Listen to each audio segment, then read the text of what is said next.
Kak Dodi. Kakak alami nggak Pak? Desain hidroponik. Di tahun 2015.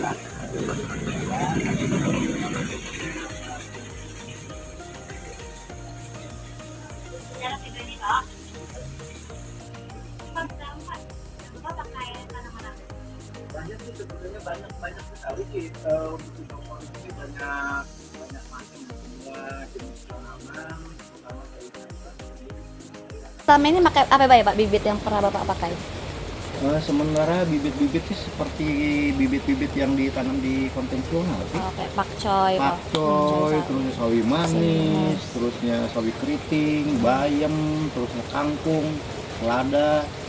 Ini Thailand di sini primadona karena memang kebanyakan Thailand yang ditanam di sini untuk mencukupi kebutuhan beberapa resto di sini. Oh. Banyak peminatan dari Thailand. Bukan banyak peminatnya, kebutuhan yang banyak.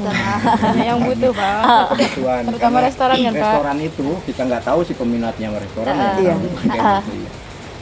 Berarti untuk kayak pemasaran yang sekarang nih ke restoran aja Pak. Untuk Thailand sementara udah sold out lah istilahnya, udah ada yang pesan kayak gitu. Thailand. Jadi kalau misalkan kita mau membudidayakan tanaman yang lain, kebetulan misalkan ada permintaan yang lain, kita siapkan lagi di tempat yang lain seperti itu. Jadi kita bekerja sama dengan kawan-kawan juga sih, enggak kita aja.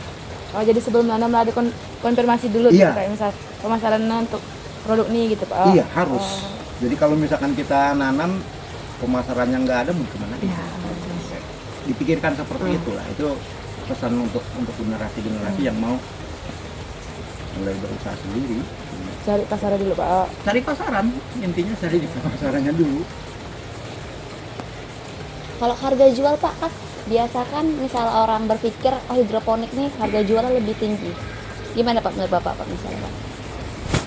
Ya sebenarnya konsumen harus menghargai juga sih, harus menghargai jeripaya petani hidroponik. Karena petani hidroponik ini ya walaupun kerjanya nggak seberapa capek ya, cuma apa istilahnya tuh, kalau hidroponik saya bilang sebenarnya rekayasa gitu. Untuk menumbuhkan tanaman ini seperti ini kan perlu waktu. Iya benar. Dibandingkan ditanam di hidroponik dibandingkan dengan ditanam di tanah. Ada beda, ada range-nya beda. Sangat jauh sekali kalau misalkan kita ambil contoh misalkan tanaman pakcoy aja ya. Pakcoy mungkin di konvensional memerlukan waktu istilahnya 45 hari kayak gitu ya sampai panen. Di kita sendiri kita pangkas sampai di 30 hari aja udah bisa panen kayak gitu. Dengan kualitas yang bagus. Terus yang lebih pentingnya lagi di hidroponiknya tanpa pestisida. Oh iya. Itu yang lebih pentingnya lagi, tanpa pestisida, sehingga kalau misalkan dibandingkan dengan di konvensional, bukannya kita mengecilkan yang di konvensional karena pakai pestisida, minimal kita nggak ada residu. Walaupun yang di konvensional juga memang disemprot pakai pestisida, cuma residunya mungkin udah sedikit hilang. Cuma kita kan sama sekali nggak pakai. Seperti itu. Jadi kalau misal untuk mengatasi hama-hama yang menyerang harus apa Pak? Kita pakai pestisida nabati biasanya. Oh. Banyak di toko pertanian yang nabati, atau misalkan kita mengusahakan dengan bahan-bahan yang ada di rumah kita bisa dipakai kayak gitu.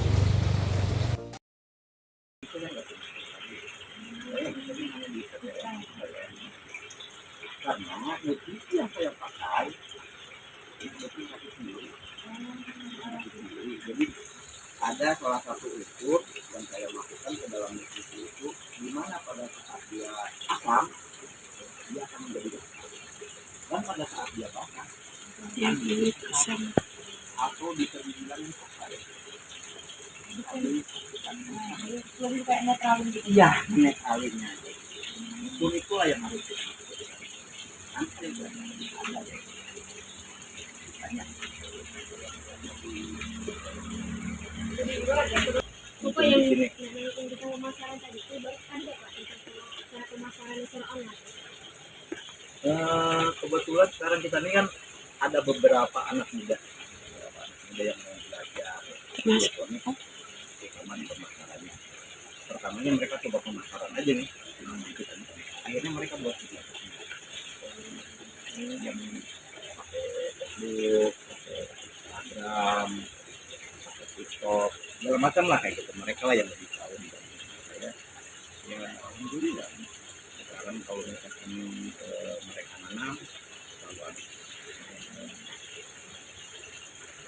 Cara budidaya tadi Pak, nunggu habis nih baru nyemai lagi atau kayak misal dihitung berapa minggu sebelum ini habis langsung Oh, jadi rotasinya kayak seperti ini. Ini kan siap panen nih. Siap panen, misalnya siap panen. Setelah ini kan itu yang dipanen. Setelah itu kita pindah ke sini dulu yang dipanen. Setelah ini pindah ke sini. Seperti itu dia. Muter kayak gitu aja. benar-benar emang lah Memang untuk kailan ini memang udah dijadwalkan kayak gitu keperluan. bisa terhitung apa berarti kayak misal kapan harus panen itu kan Iya. kalau misal untuk kendala yang sampai sekarang Kendala yang paling berat sama. sama Ini udah cukup semuanya. Sama tetap ada. Nah, ini adalah nutrisi-nutrisi yang dipakai Pak Dodi untuk budidaya tanaman hidroponik. Terima kasih.